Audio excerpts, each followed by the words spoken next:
বিদেশে পাচার হওয়া 40,000 কোটি টাকার সম্পত্তির তথ্য প্রধান উপদেষ্টার হাতে।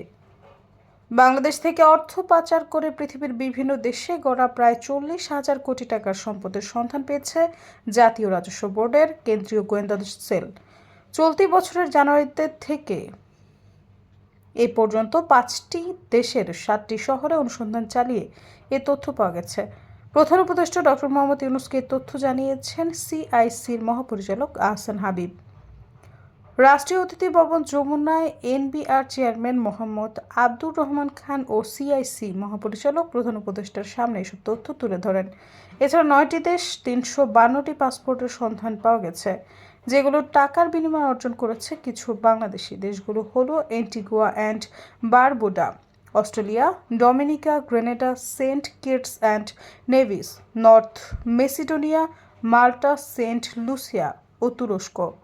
সৈয়দা ফারিয়া, সমযোগ।